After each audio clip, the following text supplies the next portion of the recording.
I've been wanting to talk to Diane for a while. Her story is so similar to my own mother's. I still need answers. Why does she lie? Why can't she stop?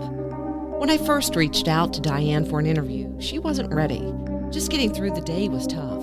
I was crying every day. I was sick.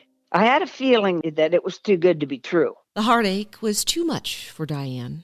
Even the beatings I took in my relationship, my first marriage, it couldn't compare to that. Diane still has bad days, but she's getting stronger. A few weeks ago, I got a message. She was ready to tell her story and answer my questions. My name is April, and a scumbag took $200,000 from my sick mother. I set out on the podcast journey to find answers and to help educate others. Diane's story, I think, begins with her childhood. She grew up in an honest home with loving parents. Well, I grew up in a family that we attended church every Sunday. After church, we ate our meal, and we went over to see my mom's mother, my grandmother, every Sunday. And I grew up with great morals. I mean, it's an honor to have had my parents that raised me. It was an honor. When I was little, I didn't think so. She became an adult and went into a field that helps others. I think this is another ingredient in her future as a scam victim. I did private home care for 33 years. You don't think of it as work. You think you're helping them. I loved it. I'll be honest to God, I loved it. Okay, you were married when you were 18, right? Married almost 20 years. The first time? Yeah, the first time. That was the kid's dad. That was a little rough. Yeah, to say the least. It was a domestic life for many, many years, and everybody thinks, well, why did you stay there? Where are you going to take 3 little babies? My mom said, you made your bed, now you must lay in it. But you ended up in the hospital, right? Yeah, I did. The last beating I took. That was very bad. I had the deputy sheriff, he sat by my bedside all night, in a chair there by me, and he kept saying, when are you going to tell me who did this to you? I said, I can't tell you. I'll be in trouble. Well, my daughter ended up telling him, and he talked me into pressing charges, and I wasn't going to, which is typical. And what were your injuries? He hit me with his fist. He weighed about 250. I weighed about 115. And he hit me in the side of my head probably, I know of at least 10 times. I could see lights flickering. Well, how did you finally get out? My kids got old enough to be able to take care of themselves. They were teenagers. And I just finally walked out. Looked over my shoulder for many years. I mean, he set my clothes on fire. And Okay, and then how long until you met your second husband? Maybe 2.5 years. And I met him at the bowling alley with some friends. They introduced me, and he was a good man. He just passed away a couple months ago. But I had one that beat me, and then I had my second that wouldn't share me with anyone. I really didn't go anywhere, I don't know how to pick my man. So then a man reached out to you on Facebook, right? Yeah, he did. And that was a year ago, May the 3rd. I didn't know about this. To be honest, I really didn't. I hadn't heard of it. I didn't know what a scammer was. I just assumed that he saw my picture and my profile and he wanted to talk. Well, that led to almost a year of talking to him, and I just had to get away from it because mentally I couldn't handle it anymore. I was crying every day. I was sick. I had a feeling that it was too good to be true. I mean, what would a 47-year-old man want with a 70-year-old woman at that time, But I'm like all the other women. You get so lonely, and everyone enjoys hearing a compliment. But when they say age is only a number, run. Run. Because it isn't. It's not just a number. I think it's very hard to put the words out there to maybe even explain our feelings. I would have lied to anybody. I never told anybody about him. But Diane's big secret wouldn't be a secret much longer. Her scammer made a mistake for all of her young relatives' eyes to see. Her scammer posted a comment on Facebook. Well, both nieces happened to see it on Facebook, and they called my daughter and said they was worried and concerned about me, and that kind of opened a can of worms. I really did think he cared. And what was his story again? He told me that he was a Marine deployed to Nigeria, 47 years old, and had a little son. I really fell. I really did. I fell in love almost immediately. I mean, he's so polite and all the right words. His constant attention, compliments, and pictures of his adorable little child grabbed Diane quickly. I knew it. I had a feeling the whole time. Isn't this just a little too good to be true, Diane? But I really, honest, I didn't want to admit that. I thought, why would I possibly ruin a nice relationship with someone? I just didn't want to take that chance. And then not too long ago, he texted me and said he was wounded on patrol and that he needed $25,000 to get a surgery done on his arm. How does a person come up with that kind of money? I live on a fixed income. Every month I live by my budget. So what did your daughter say when she confronted you? Oh, she was very mad at me. She said, Mom, I've been wanting you to go out and go places, but for some reason I didn't want to be exposed outside of my house. You know, I wanted to be here where I could talk to him and be convenient. I couldn't tell her that. I mean, she ended up finding it out, though. Very upset. She said, Mom, why couldn't you date someone here that you can see? Someone in our own country. It's the worst kind of hurt there can be. I can only assume that Diane's daughter felt like me when I was trying to get through to my mom. I didn't realize the emotional grip. Like me, Diane started to get answers on an anti-scammer Facebook page. I know how these other women feel, and they know how I feel. And there's also men. There's a lot of women scammers out there, and those people are fantastic, although I don't go on and like I was going on it because it's depressing. Everyone is in a predicament emotionally, but I would go on and I couldn't handle it. We talked about the reasons you feel like this might have happened to you. One, like you said, you were isolated. And two, you've got some health issues. I do. I have an immune disorder where my body is attacking my liver. And I've had some very hard times this summer. And I'm trying my best to overcome it. But boy, there's times I have to let go. I just can't do it. I've always been able to just pick myself up, talk to myself, and kind of go on, you know. Couldn't do it with this. And why was it harder? I mean, you were able to break free of a violent relationship. Why is this hard for a woman that strong? The living in a domestic violence atmosphere, you're constantly on eggshells because you're afraid you're going to say something to trigger something. But you can't leave because you have children. You need to protect them. And then you think, if they loved me, they wouldn't be doing this. It's my husband that I trusted. But this, I don't know. It seems so real, more than real. I kind of wonder, April, if I almost think I was under a spell. I didn't feel like me. I couldn't think. I couldn't focus. All I could think about was him all day long. I'd wake up at night. I have never experienced that before. So what made you realize that this wasn't real? I had a friend on the group that I'm in, and he come on one night, and he told me, he says, I don't want to burst your bubble, but he says, Diane, he said, we have no soldiers in Nigeria, but I still wouldn't give up. I think I knew it for a long time. So silly, not willing to face reality. And I've looked and looked, and I have never found who the scammer is. I know you asked me, why would I want to see a picture of him? Closure. I think I would like to tell him how I really feel. It doesn't sound very Christian, does it?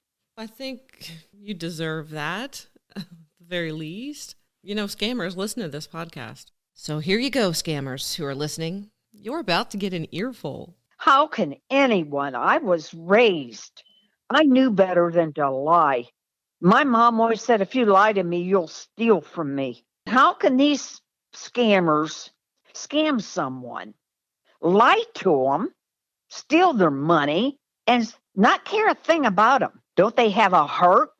Apparently, they don't have a heart. I know they don't have a conscience. God spare them's all I can say, because I feel like they will be punished.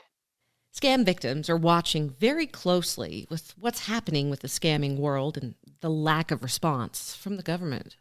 The government needs to crack down. I know Nigeria is really, really standing up. They're raiding these places. These are like a warehouse. Hundreds of people sitting with a laptop all day long and all night. And that's all they do is scam people. I mean, they're becoming filthy rich off of American people, and they laugh.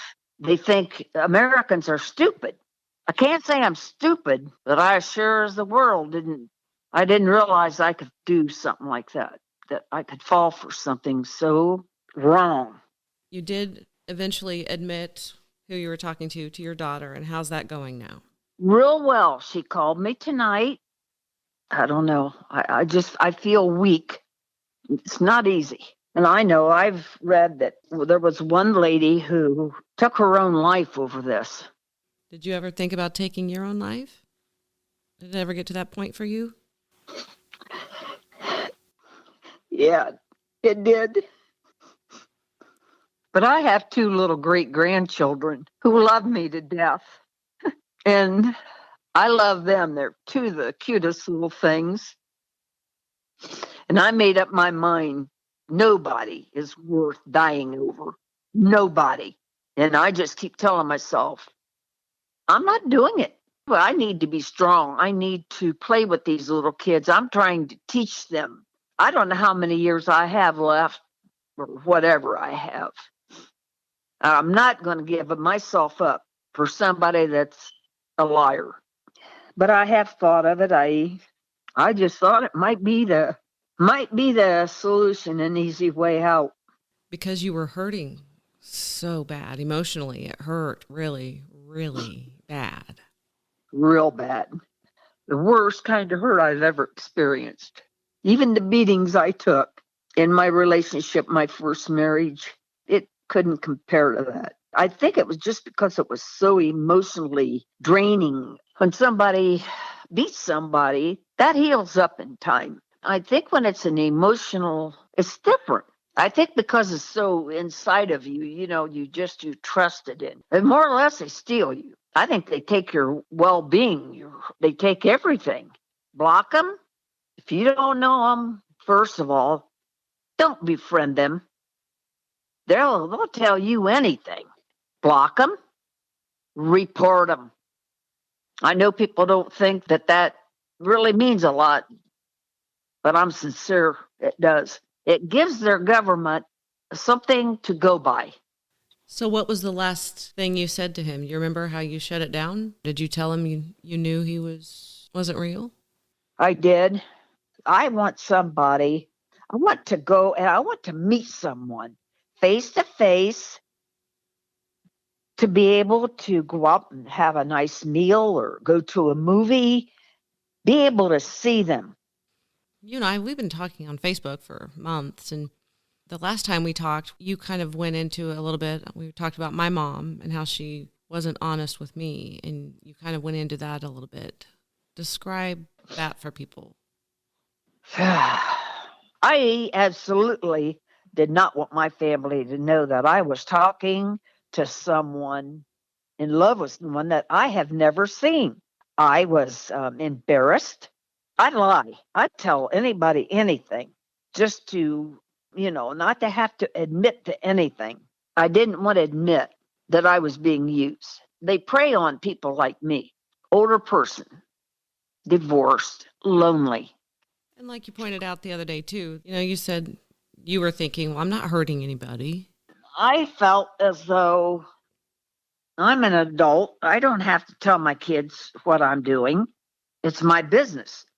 Well, in a sense of speaking, it is. But your family, the ones who care about you on every birthday and holiday, every time your job is in jeopardy, you get into a car accident, you're hospitalized, the people who show up in person. If they suddenly turn into the enemy because of someone you're talking to online, that's a problem. But your family, when somebody knows that you're doing this, just like you with your mom, you are concerned. You're not meddling in her affairs. You know that she's being used, that this person isn't honest. You don't want to see your mother hurt. It's love. I mean, you love your mom. And I think it's the way with all of us. We don't want to admit that we're being used. I guess I felt like I could care less. It was good, and I didn't mind being used. They do this all the time. I mean, they use all kinds of different people's pictures. Probably 80% of them are military pictures. Diane also knows a little bit about the other ugly side of scamming. A guy that I had talked to a few years back, he died in a motorcycle accident here this past June. And that guy's still scamming people with his picture. And the man is dead. And he's got a little girl. And he laughs. He thinks it's funny that he's got this picture of Rob Stevens. And he's cheating people.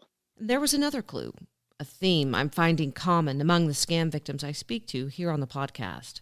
They're sports fans, and you better know your football facts.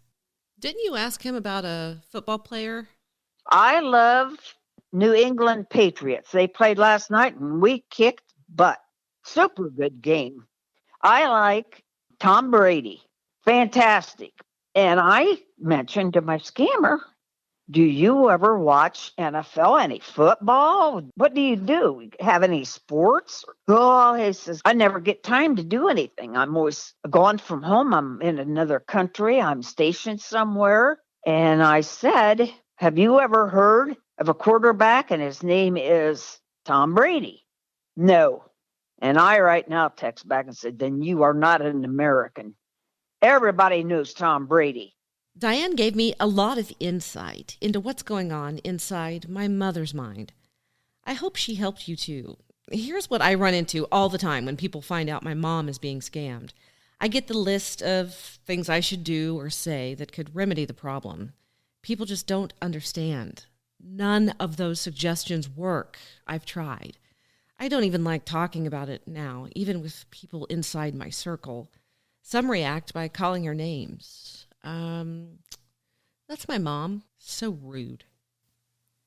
Hey, remember Jules from season 3, episode 4? She's the victim who traveled from Hong Kong to the UK to meet her scammer in person. I told you she was starting her own podcast. The first episode is out. Here's the trailer. Little Red Riding Hood was told by her mother to bring a basket of food to her sick grandmother. Her mother warns her that the woods are dangerous and tells her to make sure she stays on the path she knows. Along the way, Little Red comes across a wolf. And since she's never seen a wolf before, she doesn't know to be careful.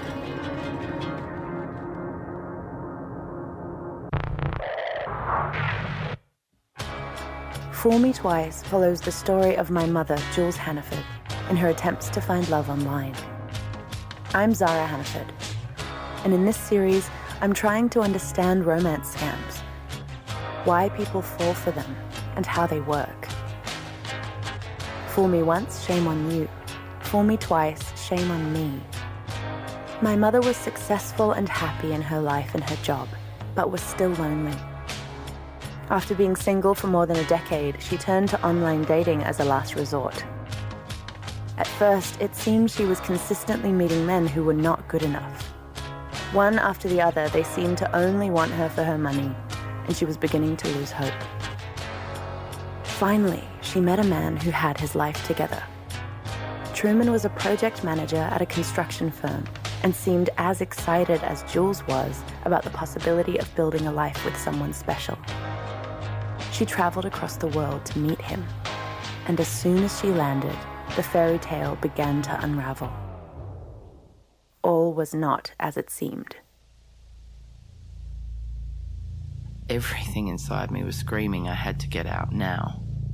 But I knew that if I woke him up, it would be all over. Strangely, it was in the dark that I was able to see it all clearly. This man had been manipulating me, conning me out of my money, and I'd fallen for a hook, line, and sinker.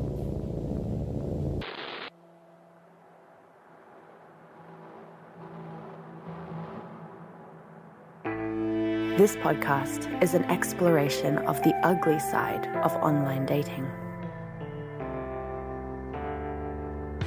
A romance scam is a concerted effort by an individual to engage in a relationship that develops eventually to be able to generate a financial return. I was feeling so sick with fear that I knew I had to leave, run, and try and save what I could of my money and my dignity. My mother realized that she was far from alone in this. There were other scam victims all over the world who had stories that were strangely similar to hers. It was all different reasons why he needed all these fees. Anyway, I ended up paying up to $40,000. And my daughter was like, Mom, you have to confront him. Just block him, change your number. And I'm like, no, I can't. As I got deeper into investigating this strange world of deception and false identities, I began to learn new words to describe what was going on. The term catfishing refers to the act of using social media and internet and other means of non-one-to-one communication in order to create an alternate persona for primary or secondary gain.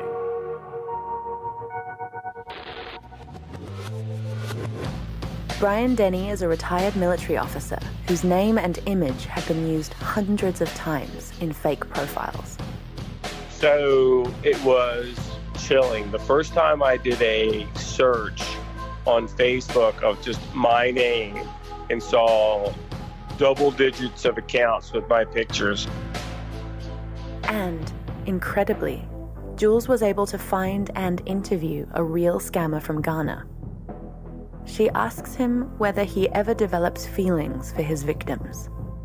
Sometimes you'll have feelings, sometimes business.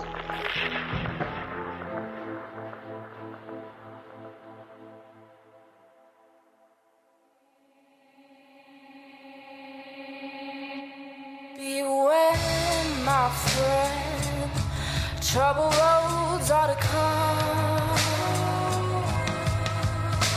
Tall grass on snakes, fall not for their charm. Lift your head, forget the dance in your pride. Sometimes in life, we need to be fooled twice. Fool Me Twice, a true crime podcast, will be released on Apple Podcasts, Spotify, and the Ozcast network on the 25th of October. Subscribe now so that you don't miss an episode. So go check out Fool Me Twice when you get a chance. Until next time, Scammer Warriors.